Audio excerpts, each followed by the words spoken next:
Oh, okay. I've got 7:30, so I think I'll try to swoop in here, and I'll start with a brief introduction. So, good evening. My name is Drew, and the qualifications that I bring here are really, frankly, that I have been a lover of the Sonic the Hedgehog franchise for 30 some odd years. I can't pinpoint in my memory exactly when I started playing 1 and 2. But it had to have been around when they started airing the cartoons, because I remember seeing the Friday night preview of those. So I'm going to move in here, and really we have our starting of a main question of, who is our friend Miles Tails Prower? The quotation mark started off as very important, so I'll maintain that. He was introduced in 1992 in our Sonic the Hedgehog 2 on the Genesis as Sonic's sidekick, and he has appeared in nearly every piece of Sonic media since, with the most notable exception being Sonic Underground, which was suggested yesterday as the reason that it never took off.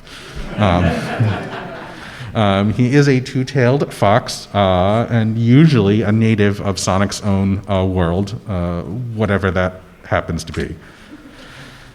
So I will talk a little bit about his design. Yasushi Yamaguchi, who was working on the Sonic team at the time, was actually the person who came up with the design. And although he has the physical hallmarks of a kitsune, the traditional Japanese multi-tailed fox, I've seen suggestions that the original concept was actually a tanuki, perhaps to compete with our good friend, the Nintendo Corporation. And the two tails were really just a sort of visual distinguisher to make him more interesting. And I think it's a good theory as to why Tails doesn't really hold a lot of the signifiers that you see in kitsune in media. He doesn't deal heavily with a lot of that illusion and trickery to the degree that you might see in a character who's more deliberately a kitsune. His name, this was ultimately a compromise between Japanese Sega, who wanted to call him Miles Prower, and Sega of America marketing directors who were, no, this needs to be Miles. This needs to be Tails. We don't like that name. So we got our current iteration in which the nickname is stuck in the middle in all proper designation. There's also a discussion is that Sonic wasn't always quite as popular outside of Japan as he is now. So a lot of design decisions were made with more Japanese sensibilities, and so that the sort of hyper cute sidekick thing really came from more of those sensibilities than an American one, where we would have gotten something edgier or ultimately probably more 90s. Frankly, given the way that things were going. Okay, shush. So, having been around for over 30 years, there's a lot of iterations of Tails. And so I think there's an interesting question is that what is really the cornerstone of the character? The first is always that he has been younger than Sonic. They don't like giving us canon ages about any level or degree, but every indicator has always said he's younger. He's the little guy. And he's adventurous.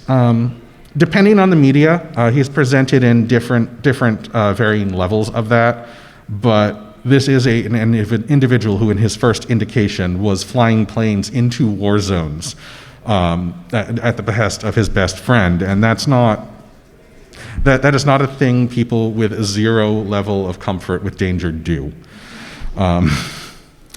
Partly because he possesses the natural ability to fly, and also because it's really just, I am done with this, sorry, it is slipping when I'm talking too much, because it is cool.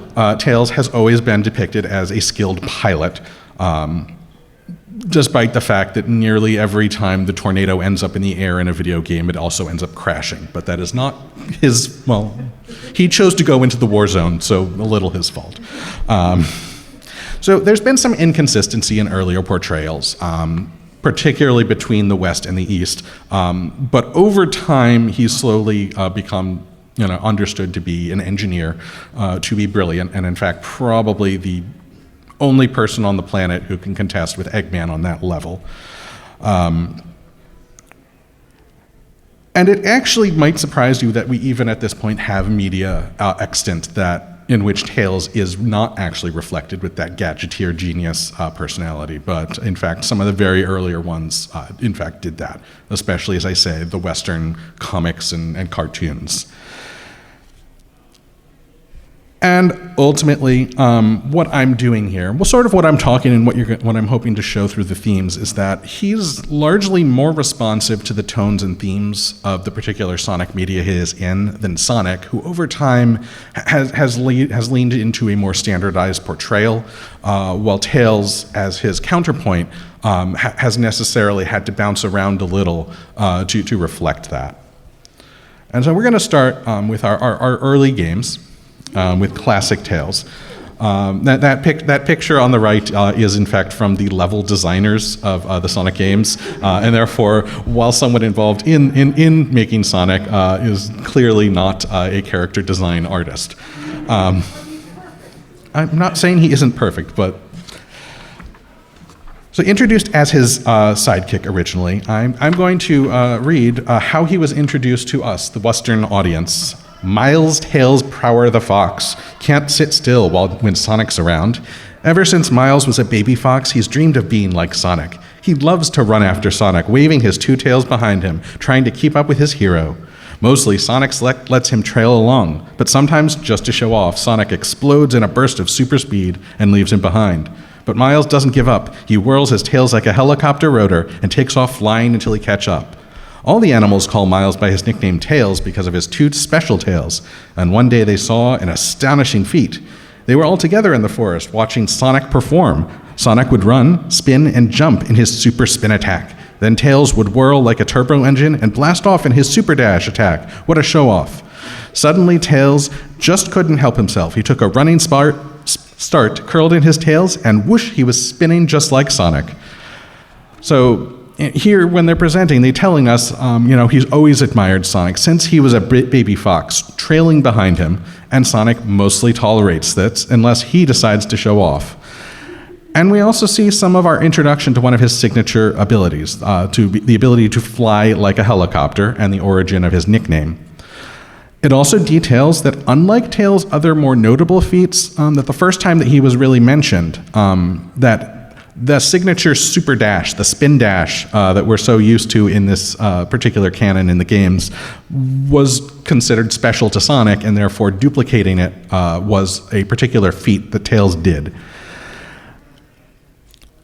And Tails' background, really feels as it's written to excuse or explain his role in the game proper. He exists in his original introduction as a second player who can tail along behind the main player, assisting or at time hindering to the best of their ability.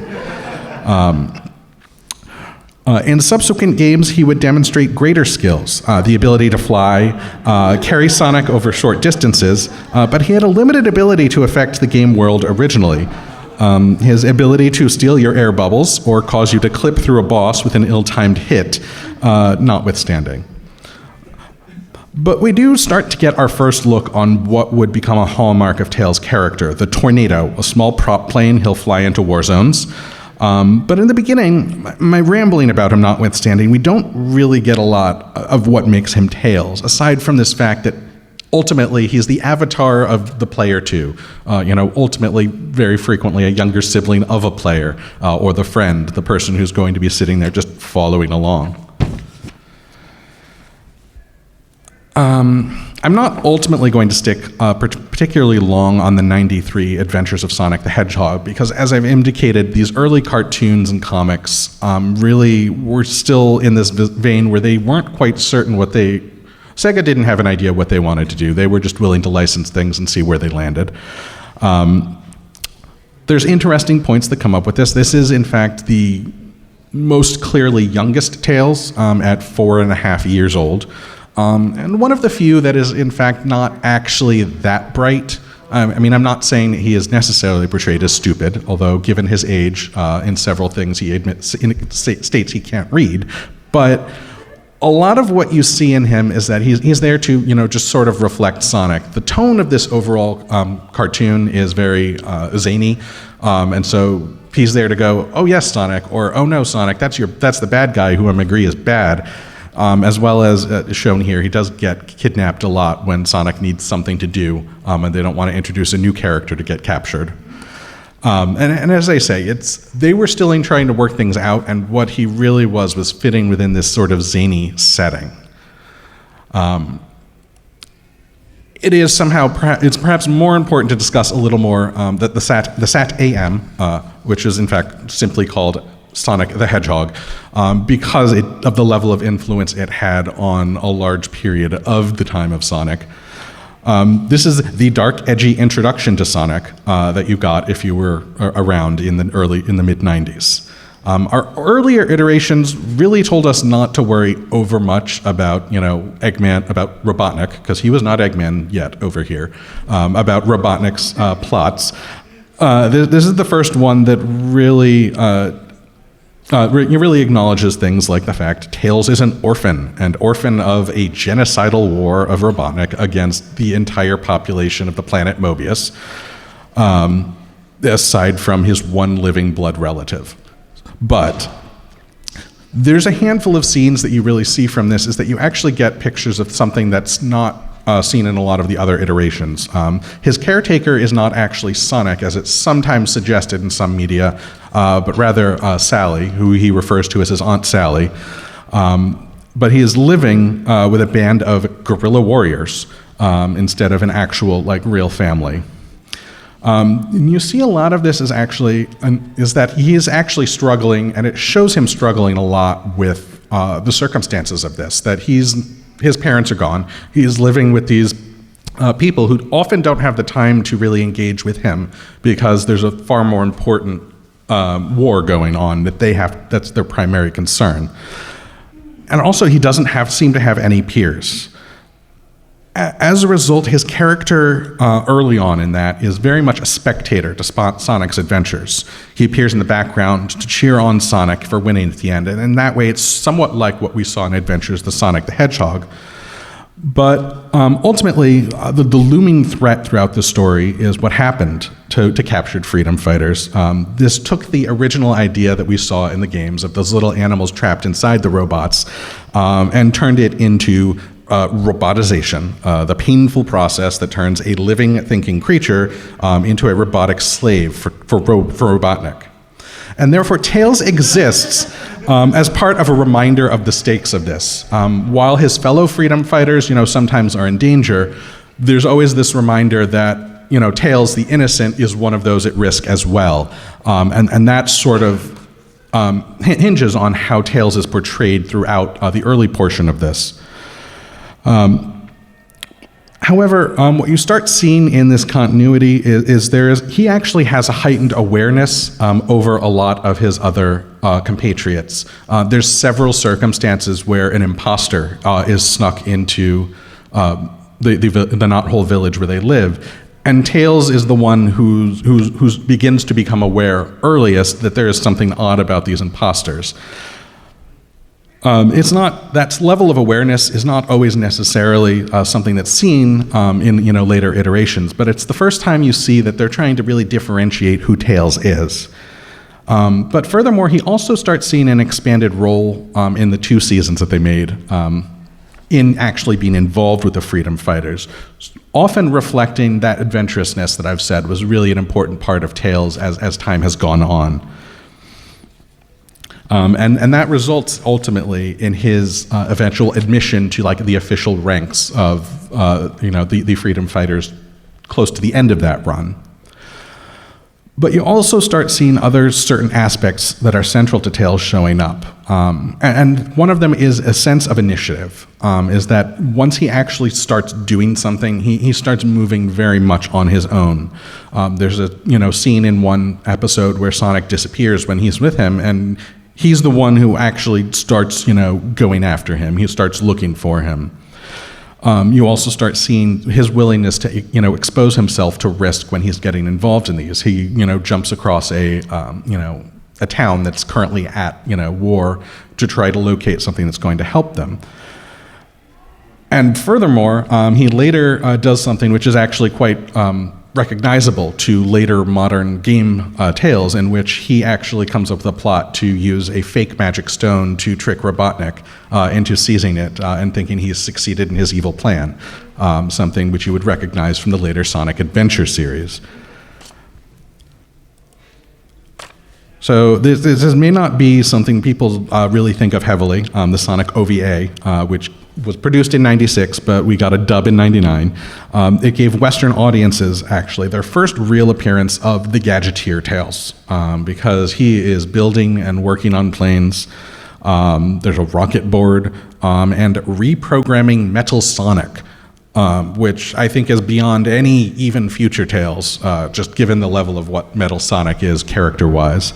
But you see, actually, his relationship here cleaves a little closer to the concept of what I talked about in the original game of being sort of the younger brother, and in that way, there is that sort of antagonistic sibling almost relationship of this kid is around, I let him be around, but sometimes he's just too much. And there's a mimetic shut up tales that comes from this particular dub that sort of, I feel, reflects that. But it also does use its action throughout this particular OVA that to sort of reflect this really interesting visual cue of what it really means that Tails is the only person who, at this point, who can really keep up with Sonic. Like this scene, you actually see that Sonic's running full bore, Tails is managing to keep up just in the air next to him. And so it's sort of a precursor, I think, ultimately to what we started to see evolving as we started heading into our more plot-heavy Sonic games, as well as the greater efforts that they put in trying to canonize things. This is going to be hopefully quick. It exists. The British Fleetway comics. Tails is a pilot. They recognize that seemed to be a character trait, but he was not a genius. And you actually see he had a much less cordial relationship with Sonic, I think even a little harsher than the OVA.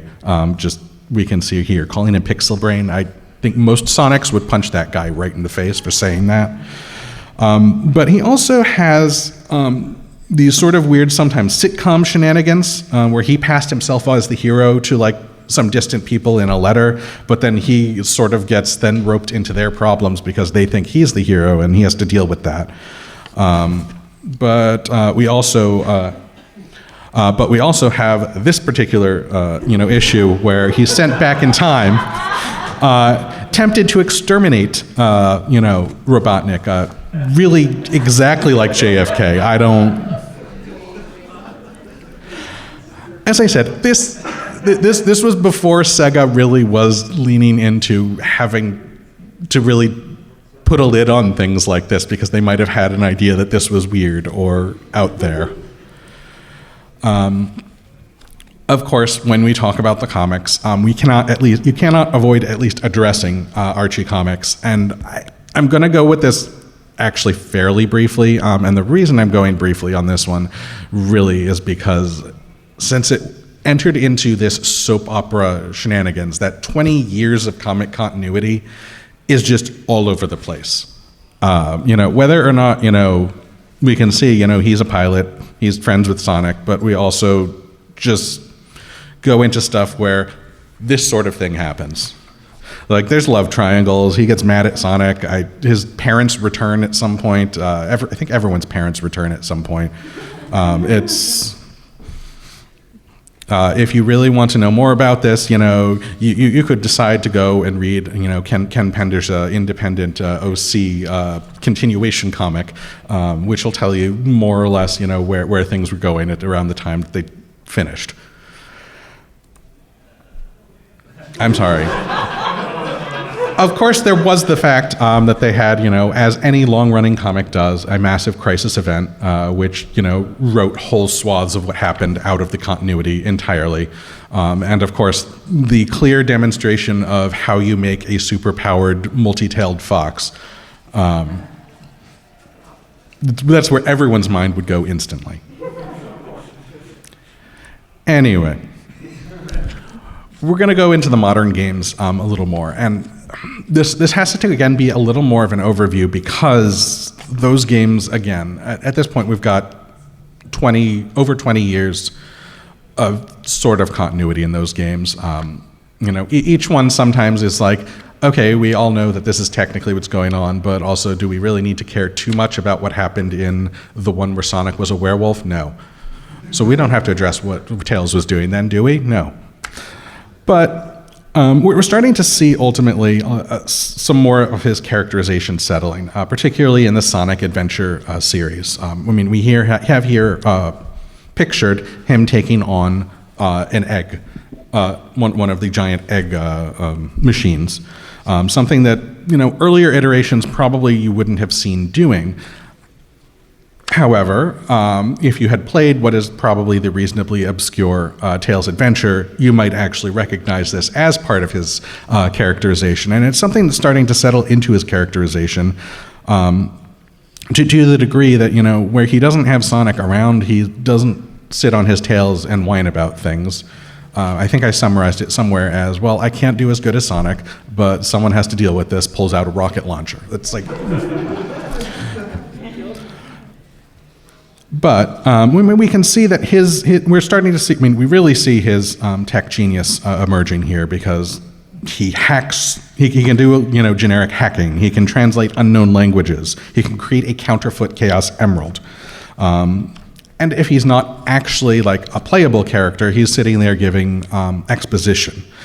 And so, in many ways, his personality varies a little to a degree to how he's actually going to be played in the game. Where he's a playable character, there's a necessity to emphasize the action traits. When he's not a playable character, he's going to retreat more into, the genius assistant traits, which sometimes ends in your little comedic moments when things go terribly wrong, and you're like, come on, you have an IQ of 300. Yeah, you wouldn't mess up that bad, but.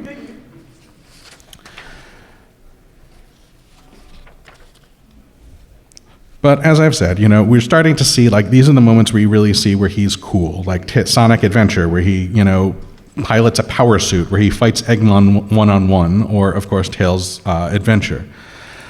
But one interesting thing that we really see, sorry, this was supposed to be here. But we see throughout this is that his motivations are very much reflect off of Sonic. With the exception, as I say, of Tails' Adventure, which, at least in Japan, happened before he met Sonic, but in America happened after, thus creating a time paradox that we can't address. But he's here because Sonic is here. What's he doing? Helping Sonic. He very rarely enters into a lot of these things with a motivation of his own. Although the modern games finally start to address this a little with the concept of Sonic Forces, where Sonic is presumed dead for 6 months and Tails basically has a complete breakdown. But you're starting to see in the time then following after that, they're allowing some development of his characterization and forcing him to ask the question of who he is beyond his involvement with Sonic, which is definitely showing at least a maturation, or at least a departure from some of the static ideas of the characterization that we'd gotten used to seeing from Sega. So now we're going to be starting to talk about more of the other stories that we're getting. And the first is Sonic X, which came out in 2003, a reverse isekai, where Sonic and his friends got teleported to our world, and Earth at least, not ours, obviously. It really started to show up a coherent personality for Tails, more than you can really get in just video game cutscenes. Because part of the reason is that the character who tags along behind Sonic was now taken by little Chris Thorndike here, the person who does not match in this picture. As a result, they needed to either ditch Tails entirely, which would have been some sort of probably the worst decision they could have made, or expand his character to figure out what else made it. So first of all, this was further canonizing to us this concept of him as an engineer, as a pilot. The Tornado that he piloted became a substantially cooler vehicle. He had loads of weaponry in it, which 8-year-olds probably shouldn't be wielding. If you take anything important from this, it's that you really should not do this at home if you are 8. But we start to explore the nature of Tails' relationship to Sonic because we start to see Tails understand Sonic better than almost everyone around, because we're seeing the sort of the lighthearted, freedom-loving aspect of Sonic really come to the forefront. And other people never quite seem how to engage with that, except Tails, who is the only one who's ever saying, he needs his space, when, he'll come back, when he needs to see us. You need to let that be. You've got, Chris freaking out because what if Sonic is in trouble, and Tails is all, Sonic, if Sonic is in trouble, Sonic will deal with the problem. You've got Amy freaking out because why doesn't Sonic want to talk with me? And Tails is all, well, he will want to talk to you when he wants to talk to you. You can't change when that is.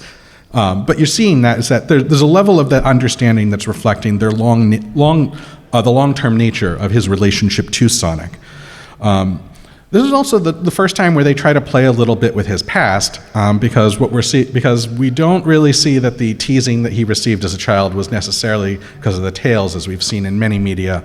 This was actually particularly, they seem to view him as a nerd, smashing up his devices, just generally saying, hey, being able to build, complex weaponry is nothing that we want here. And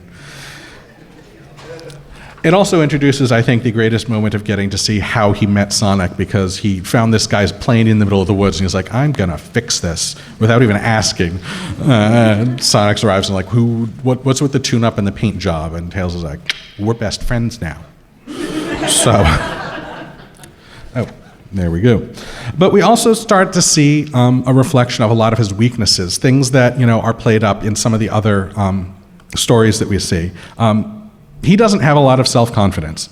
He calls his devices nothing special, which is either a massive lack of self-confidence or forgetting the fact that the only competition he has is also a super genius. But he also generally shows insecurity about his capabilities, and if Sonic is present, he's going to assume that this is a problem for Sonic to deal with. But he's also not, good at taking charge. We see in Season 3, that the Meteoric Saga, that he's in these constant struggles to get any respect about how to operate or respond to a how to dealing with a spaceship that he built and pilots and captains. Like, he will say, we need to do this, and everyone's like, they start having a debate about the subject. He's like, excuse me, there's a captain's chair right here. And what you actually start to see, he's really bad at dealing with failure. Every time when he meets a setback, when he meets a failure, it's instant recriminations, apologies for not being good enough, not trying hard enough, even when circumstances fall completely outside of his influence. There's a point where they've got like some foreign language and someone translates for him while he's working on getting his translation software. They omit something. And he's just upset that his translation software wasn't right there to pop up and tell them that she omitted something.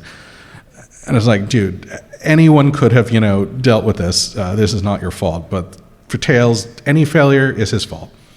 And you're starting to see that's part of what his child has left him with. You also start to see, though, a greater picture of the proactiveness I've talked about. Is that, in Sonic's absence, he will step up, he will act. One of the earlier in an iconic episode is when he finds that a developer is like threatening some animal's land. He tries to raise them up in rebellion against it, and when they don't do it, he tries to find humans to do it because he realizes the animals on this planet don't work that way. But it's an ongoing trend of proaction without confidence. As I've described it a little earlier, is, if he sees Sonic or Knuckles in the picture, he's going to assume he's the wrong person to deal with the problem. But it doesn't, take a leap of imagination really to imagine the source of this trend. We get flashbacks to his childhood bullying. We get an ongoing, showing that, Sonic is always willing to jump to deal with the problem. So it's also, he's just not used to being the one to step forward. While the Archie comics, did have, their soap opera romances, I will acknowledge, this is the first time that really tried to, settle Tails into a question of romance, to a degree of like, exploring it, going through it. I mean, obviously, it's, he's 8. So, whatever is going on here, this is, a puppy love crush thing going on. But it's also one of the few times that a lot of these media focus on romance, to a degree of, exploring it. Amy notwithstanding, this is the first. This is one of the few characterizations where you actually get the characters reciprocating, talking to each other, exploring that, and I think it's interesting that it settles on Tails, and I think part of the reason it does is at this point Sega was starting to say Sonic can't really have romance, so if you're going to do that, let's throw it on the side. Let's throw it to the sidekick. Let's do that. Let's show how we can explore this. So our next topic of this is our friend Sonic Boom.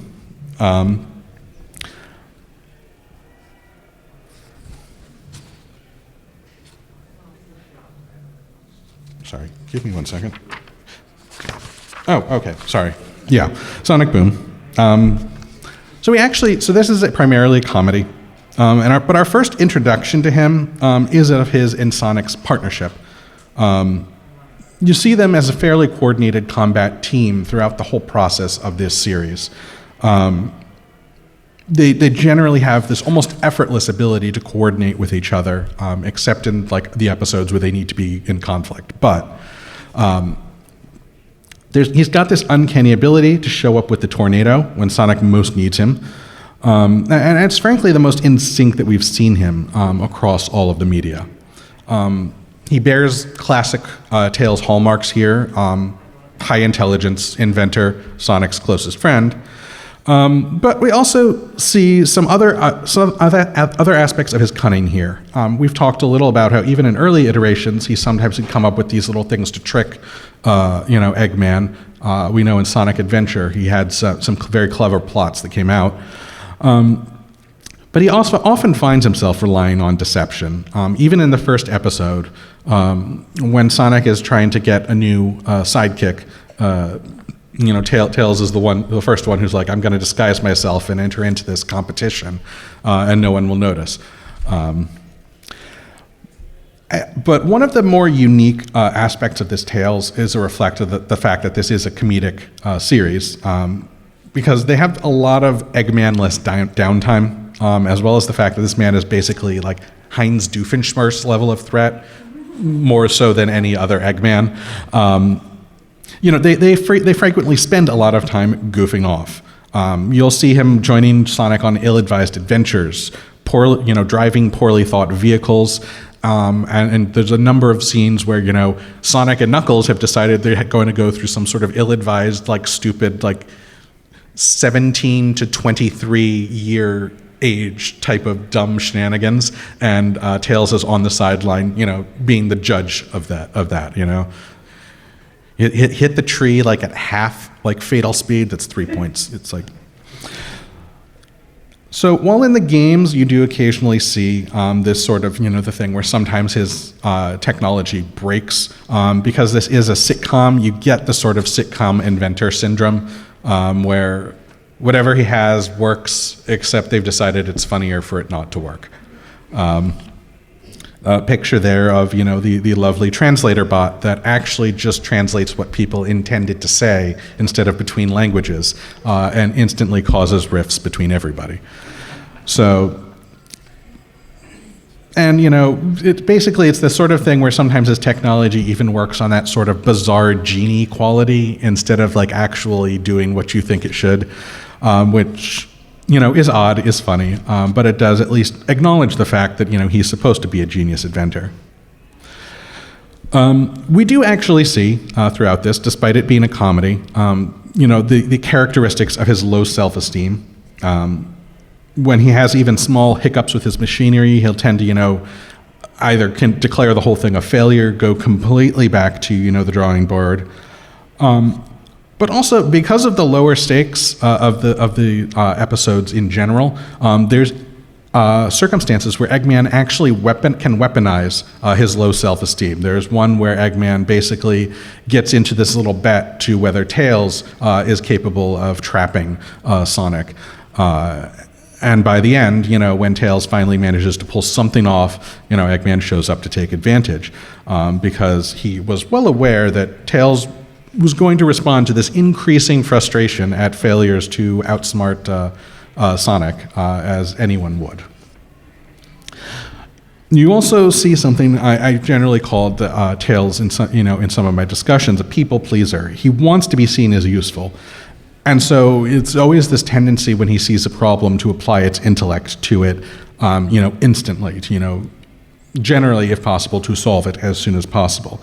But this also leads to, some fun characterization, fun moments. At one point, you get the sense that Sonic knows this well enough about Tails that he wanders into a room with this script that Eggman has been filming that he's really annoyed with and just complains about it just long enough that Tails grabs the script and says, "I'll fix this." Both a funny nature of that people-pleasing stature, but also this sense of that relationship between Sonic and Tails, that they know each other to that level of clarity. There's also an interesting aspect that you start seeing through this, again, from that level of lower stakes, is that he's almost the one who most understands Eggman as well. Both because there's traits that he shares in common, as we see, like when he gets involved in trying to, catch Sonic just for a game, he starts getting more and more deranged over the course of that, in the same way Eggman does in the face of his failures. But at the same time, he's often usually the one who's most likely to, just go along with whatever Eggman is doing if Eggman doesn't seem to be actively evil. He's the one who'll say, "Okay, well, hear me out here," even when it seems like a bad idea. So it's this interesting concept that I don't think many franchises get, not many entries in the franchise get to explore, of the things that he has in common with Eggman, not beyond simply the intelligence. This is again, we do see again a moment that he actually does experience the romance, the crush that they don't really let some of the more central characters explore. But it's interesting to explore. It actually helped, that particular episode explores some of the qualities that we're seeing from X as well. The fact that when no one is there to take up the reins, Tails is usually the first one to step in to deal with the problem.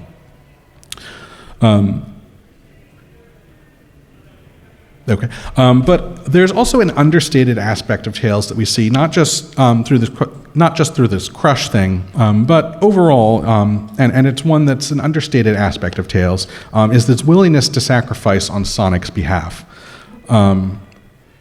I've talked about how in the games he frequently goes down shooting in the tornado during climactic scenes, which you don't do for just anybody. But we see that sort of sacrifice from an emotional value in Sonic Boom as well. There's at one point where Tails has to follow Sonic into this sort of an accelerated time frame situation to try to bring him back, and he expresses certainty. He doesn't know if there's a way back, but he follows Sonic anyway because that's what he does. There's another circumstance where even though he's shown reluctance to destroy his own robots, he does so without thinking when he sees one threatening Sonic. And so I think it's really nice to see them expressing the emotional component of that particular characteristic that we really don't see a lot emotionally from Tails, even though we know it's happening with his willingness to always be there, always fly into trouble. Next of the major areas that we've really looked at is the IDW. Which is started in 2018. That was actually explicitly published in the wake of Sonic Forces because we actually see the relationship between Sonic and Tails as reflective of the long absence that they had because of that, and the strain that put on both of them, Tails especially. But we do also see through it that amazing sense of camaraderie that we've seen in any of these comics, any of these cartoons. That really gets to explore these moments because they don't have to spare them for the game animatics, where they've got that sort of back and forth where they're perfectly willing to be a little silly with each other, even exploring old Eggman bases. Where Tails knows that Sonic knows nothing about technology and will give him something to say, no, you just push a button. I'll tell you what it does if you want, but you push a button. There's also been a lot, you'll see people sometimes talking about how there's shots where you can find Tails like mirroring Sonic in posture, but you start seeing in the IDW this concept of him mirroring Sonic's philosophy and attitude. It's something that you see throughout these comics particularly, that Sonic does not like taking people out. He likes to give them another chance to keep going, and the knowledge that they might turn around, they might change. And that means even though he'll say he hesitates to do this for Metal Sonic, which for understandable reasons, he still will jump into the fray to save Kit here, who ultimately becomes his own nemesis, and therefore not necessarily doing that to his own benefit, but merely the fact that he's sort of inherited this concept, sees the value in portraying it from Sonic. There's actually, but the IDW does something really interesting in that it's actually finally showing Tails inheriting some confidence, because he's starting to be much more willing to leap into these problems, even knowing Sonic is available, believing that he has something to contribute. And you start to see this in the reflection of how people respond to him as well. Amy Rose here is willing to say that, we're going to change the entire plan on the fly because Tails says he has an idea. She doesn't know what it is. Nobody knows what it is. He just says, I have a plan, and let's go with that. It is fun to see because, as I've explained, you see a lot of Tails being uncertain, cowardly in some of the very early incarnations, and finally sort of stepping up to that. Beyond that, you also see that he is starting to understand his own capabilities to a degree that he recognizes that Eggman has his own way of engineering that almost no one can deal with, and he says he's willing to acknowledge without recrimination anymore that he might not be able to deal with that. He has to go at things his own way. But more than that, you also see there's this evidence of, at one point, he actually accomplishes things Eggman cannot. Which has got to be a boost to one's confidence. Eggman says, there's no way to cure this virus, and Tails says, no, I did it. All my data got lost because of your stupid virus, so it's a really interesting evolution as a direct result of the lore that it's building on.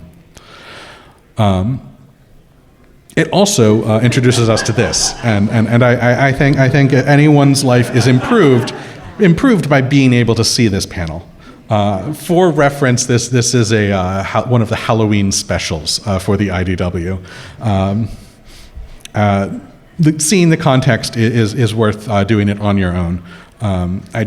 I saw that a lot around when that particular comic was released, and it has stuck in my head forever. So the live-action movies, these are a really interesting set of things, because what it really starts to do is explore the introduction and evolution of their relationship from the beginning in a way that most other media that shows Sonic and Tails have not. I will start by saying I hope you're unsurprised that he is a tech genius, that little device he's wielding up there in the upper right is in fact his own design, and can apparently detect chaos energy from the other side of the galaxy at super light speeds somehow. So, an impressive feat, yes.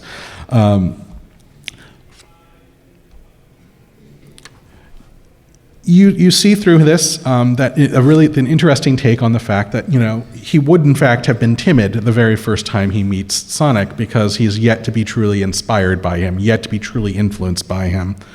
But we also see the reflection of that same sort of courage that, if we go by Japanese continuity, would have led the original Tails to have defeated an entire army before he meets Sonic. But in here is still, He's never met Sonic the Hedgehog, but he is absolutely going to steal a police car, drive it off a cliff, and just drag his new friend out of the car to fly to safety, like all within less than 5 minutes of his life. Notwithstanding the fact that this child has said, I am going to cross the galaxy to do this on a completely strange planet that, as far as I am aware, possesses like one person of my species. Like, I mean, it's this sense of timidity that's a lack of confidence that he'll express outwardly, but this core that he will use to step up when he decides that it's needed. But you also see the interesting, and that reflects ultimately in the fact he tries to step out of the conflict early once he, sees, oh no, this is an adventure, that I'm not an adventure guy, and it's like, and it takes that encouragement, that interaction with Sonic before he's going to step back. It's actually interesting to really see the youth of the character here. We haven't really seen that level of youth since approximately the Archie, and the Archie actually is the one that really plays up the youth the most, where even though he was actually older than most other incarnations, they decided to say, let's do a realistic 10-year-old who's in the middle of a genocide instead of this kid just being okay. But this one sort of plays up, the fact he's willing to, go through these little jokes. One of his iconic early lines is laughing at the dumb "your butt turns into a helicopter" joke that Sonic makes. Also, you can see his technology has that sort of clunky, childish quality to it. You see that little weapon circled in red is an incredibly dangerous gun, but it looks like nothing. So.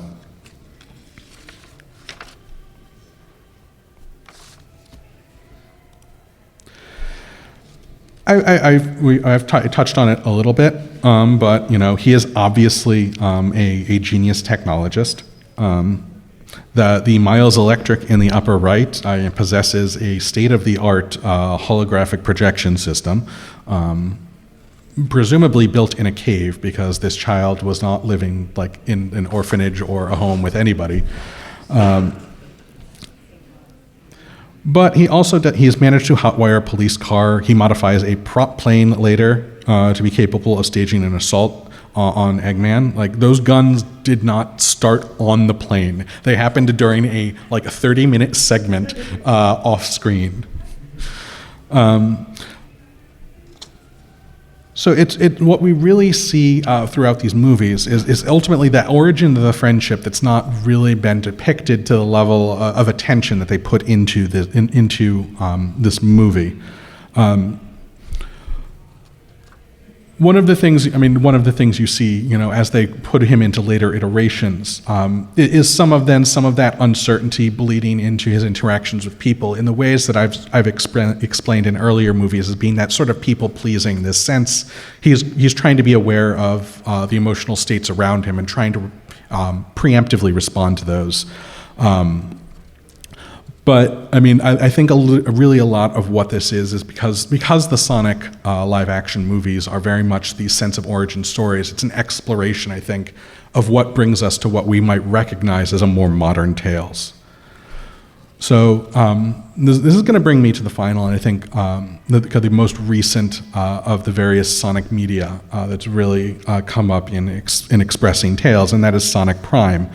And it's interesting, we don't actually get a lot of characterization of Tails himself, because the very nature of the story of Sonic Prime is that reality has been sort of splintered, and there's all these alternate universes with the reflections of different people that Sonic knows in them. And so this talk about Sonic Prime talks about just about three of these characters that show up.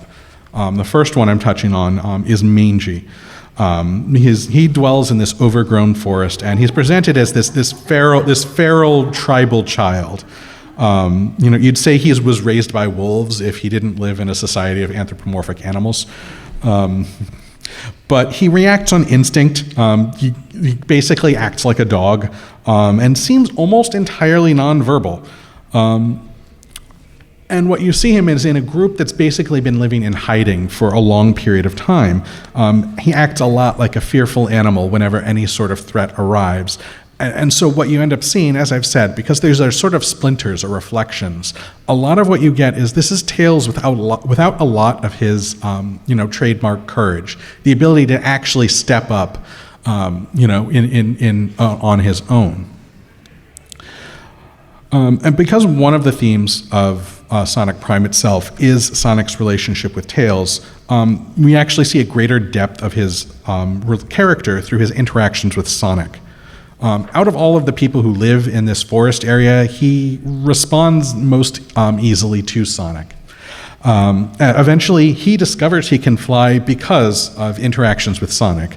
So that on the left is a fox who has just discovered he is actually capable of flight.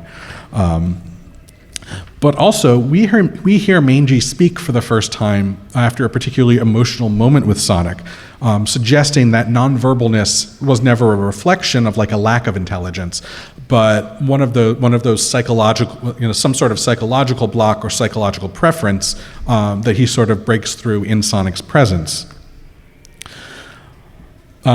Another revelation that we get through the character of Mangy is, despite living in a forest with no access to technology, he has an intuitive understanding of devices, as he is later able to competently work on Eggman's technology. I will say it's unclear whether this is meant to reflect a greater understanding of Miles Prower's intelligence, or if there's an aspect of something that's never explained very well, whether he is just sort of a splinter of Tails and therefore possesses Tails' natural learned technological. But it is nevertheless interesting to see how that intelligence manifests itself in what seems like just a reflection or a part of him. The second of the major reflections that we see through Sonic Prime is Sails. He's a pirate.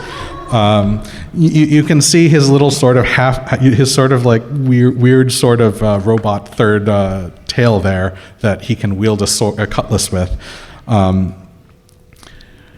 He spends most of his life treasure hunting with the Knuckles the Dread. But as you see, he's a sort of 17th level coconut technology gadgeteer, as it was. Like Mangy, though, he eventually, demonstrates this ability to actually work on the hyper-advanced robotic technology of Eggman, which is, again, it's unclear if that's just reflecting how smart Miles Prower is in any environment or some sort of weird cosmological thing. But it's clear that it was never straying away from that concept. Sails is sort of interesting in these depictions because, again, this concept that they're sort of reflections of the Miles Prower or the Tails that we know is that he doesn't have a lot of Tails' initiative. There's a lot of these moments where you would expect Tails to sort of swoop in and say, I've got an idea, we need to deal with this. But he needs to be directed even to do anything as simple as, flying out of danger to save his own life, which is something most of the older Tailses that we know in all of these other iterations would immediately be on. They know to get out of danger. They know to be engaging with a problem. There is, however, one character that is a little more detailed in the story of Sonic Prime, and that is Nine. My friend over here was referring to him as Edgy Tails. He is Edgy Tails. He is more so than the others, a Tails who has never known Sonic, but also the others had other people to fall back on, but this is the one that was bullied all of his childhood, was a tech genius, and may or may not have murdered his bullies. It's unclear. They cease to be a meaningful impact on anyone after the flashback, so we don't know. Because he lives in a world ruled by Eggman, he lives in an environment tailored to his form of intelligence, because we find him already hiding in his own computer-lined lair. But he's a suspicious, independent loner. That's what we see from him initially. He sees someone call him Tails, and he's like, "Excuse me, I'm going to shank you." But there's this. What you ultimately see from him is that Although Sonic is able to win 9 over, his response to that connection remains heavily influenced by his abuse, by the fact that he still doesn't trust people. He's suspicious of strangers, hostile, quick to violence. He's the only version of Miles Prower who wears clothes a lot. Sega doesn't like letting their characters do that. I don't quite understand, why they let. Because this one isn't Tails. He's not Tails. He says a lot that he's not Tails. He yells this a lot at Sonic, who, unfortunately, from evidence of this, probably would dead name you, but not because he doesn't care. He's a little dumb, is really what it is. But ultimately, the distinction between Tails and Nine is that Nine doesn't like taking risks for others. He doesn't like extending that faith to others. Because when I say Sonic wins him over, his response is, okay, do you want to just leave all of this weird, extra-dimensional conflict stuff and go hide in a bunker somewhere? And Sonic's like, no, that's not what I do. And Nine is like, well, I want you to do it, so aren't we friends? It's this concept is, we've seen, there's a learned empathy. What it suggests to you is that in the Tales that we know, the empathy he demonstrates is sort of learned. I've talked about how in the IDW, he shows that he's sort of adopted some of Sonic's philosophies, and I think you can see that here in its absence in 9, that his empathy, his willingness to step up for others, his willingness to step up for Sonic is something that's sort of been reflected and learned as a result of that. Obviously, he is intelligence. He's emotionally aware. He spends a lot of time trying to negotiate and manipulate the Eggman Council. That is 5 Eggmen from different. It's not clear if they're from different realities, but 5 Eggmen with different personality traits that he tries to manipulate. But he's also highly analytical, which means that a conflict eventually gets set up simply by the fact that he is the first one of these Miles Prowers that is able to actually understand enough about what's going on to theorize what fixing reality would do to him. The question is, if reality has been splintered, will fixing it cause 9 to stop existing? He is against that. So you can understand, furthermore, as I've indicated, Sonic's unwillingness to separate the concept of this 9 from his Tails, furthermore, cuts at this, is that he's intelligent. He understands that Sonic is projecting someone who doesn't exist onto him. And as a result, that becomes a core of a lot of the conflict that we see with them. So I've been talking sort of a lot about all of these. And I think I've tried to explore by talking about these different iterations how, because he's a narrative accessory to Sonic, Tails will end up complementing Sonic through the themes and his relationship with Sonic in any particular medium. I think a conclusion that cannot be denied is he is adorable, evidence as pictured. If you have not played The Murder of Sonic the Hedgehog, I might advise it. It is not a fast platformer. It's a murder mystery visual novel, and therefore of a different pace than the other ones. I felt this would be probably the case, that I won't actually really have time for questions. This was a lot. I had to get through it. You can find me, as listed here, a pending fic on Tumblr. Everywhere else is a lie where I've just parked my name. So I do I do analysis, I do complaining, I talk about Sonic. If you find that and you want to respond to something or throw a question, you can definitely do so. But unfortunately, I believe we are just at 1 minute, which probably means we don't have much more time for questions. I hope you found this interesting or enjoyable or informative, and I hope you have a good rest of the weekend.